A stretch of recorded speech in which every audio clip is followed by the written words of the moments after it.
ఓం నమో నారాయణాయ నమః. భక్తితో చాలా మంది గుళ్ళకు వెడుతూ ఉంటాం. అయితే వెళ్ళిన తర్వాత ఏం చేయాలి, గుళ్ళో ఎలా ఉండాలి, ఏమిటి, వాటి గురించి ఇవాళ సమగ్రంగా మనం తెలుసుకుందాం. గుడి దగ్గర ఉండే యాచకులకు తోచిన సాయం ఏదో తప్పకుండా చెయ్యాలి. ఇంటి నుంచి తయారు తీసుకువెళ్లే ప్రసాదాన్ని తప్పకుండా అక్కడ వాళ్ళందరికీ కూడా వితరణ చేయటం అనేది ఒక మంచి పద్ధతి. తర్వాత ఈ మధ్య చాలా మంది చూస్తున్నాం, గుళ్ళకి ఎలా వెడుతున్నారో, ఏం వెడుతున్నారో అసలు వాళ్ళకేం స్పృహ ఏమి ఉండటం లేదు. చాలా తప్పు. గుడికి వెళ్ళటానికి కూడా ఒక డ్రెస్ కోడ్ ఉంది. సంప్రదాయ విరుద్ధమైనటువంటి దుస్తులు ధరించి ఎప్పుడూ గుళ్ళకి వెళ్ళకూడదు. ఎందుకంటే అది కూడా ఒక మహాపాపాన్ని తెచ్చేటువంటి అంశం. ఆ తర్వాత మహిళలు అయితే తప్పనిసరిగా కుంకుమ బొట్టు ధరించాలి. ఈ టిక్లీలు ఇవి పెడుతూ ఉంటారు చూసారా, అదేం పనికిరాదు, చాలా తప్పు అది.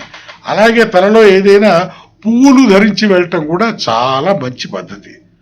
మరొకటి ఏమిటంటే, ఈ మధ్య స్త్రీలు బాగా జుట్లు విరబోసుకుని వెళ్ళటం ఒక ఫ్యాషన్గా మారింది. సరే, బయట ఎలా అయినా వెళ్ళండి, దానికి ఏం సంబంధం లేదు. కానీ ఆలయంలోకి ఎప్పుడు కూడా జుట్టు విరపోసుకుని వెళ్ళరాదు, ఎందుకంటే మహాపాపం. అలా వెళ్ళేది ఒకళ్ళు ఎవరంటే జ్యేష్ఠాదేవి, అంటే దరిద్ర దేవత. అలాంటి ఒక విధానాన్ని ఒంటి మీద తెచ్చుకుని ఆ విధంగా వెళ్ళటం అనేది మహాపాపం. దాన్ని కూడా స్పృహతో గమనించి వెళ్ళాలి. తర్వాత ఇక చిరిగిన దుస్తులతో కానీ బాగా మార్చిన దుస్తులతో ఎలా పడితే అలా వెళ్ళిపోతూ ఉంటారు. గుడే కదా, దేవుడే కదా, మనవాడే దేవుడు మనవాడే కాదన్న, కానీ ఆయన దగ్గర వెళ్ళటానికి కూడా కొన్ని విధానాలు పద్ధతులు ఉంటాయి. చిరిగిన దుస్తులు కానీ, మాసిన దుస్తులు కానీ, ఇలాంటి వాటితో, తర్వాత మైలు పడ్డ దుస్తులు కానీ, ఇలాంటి వాటితో వెళ్ళటం అనేది చాలా తప్పు. అలా వెళ్ళకుండా ఉండాలన్నమాట. తర్వాత గుడిలో మొదట ధ్వజస్తంభం యొక్క శిఖరం దర్శించి 3 ప్రదక్షిణాలు చేయాలి. జాగ్రత్తగా వినండి.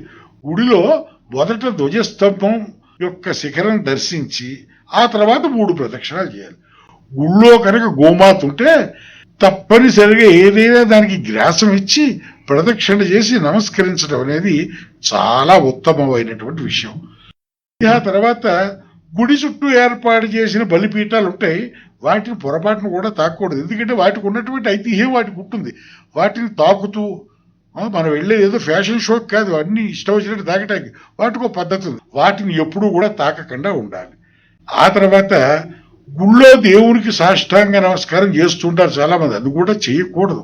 ఎందుకంటే అన్ని చోట్ల, అన్ని గుళ్ళల్లో, అన్ని శక్తి పీఠాల్లో ఈ విధమైనటువంటి పద్ధతి సరికాదు. కాబట్టి మామూలుగా దేవుడికి నమస్కరించుకొని శుభ్రమైనటువంటి బట్టలు ధరించి ఆ గుడికి సంబంధించినటువంటి ఆచార వ్యవహారాలను పాటిస్తూ వెళ్ళి దండం పెట్టుకుంటే అప్పుడు దానివల్ల మీకు వచ్చేటువంటి పుణ్యమో, ముక్తో, ఫలమో వస్తుంది. కాబట్టి ఇవన్నీ మరొక్కసారి గ్రహించి దేవాలయానికి వెళ్ళేటప్పుడు జాగ్రత్తగా వెళ్ళమని అందరికీ కూడా మనవి చేస్తాను.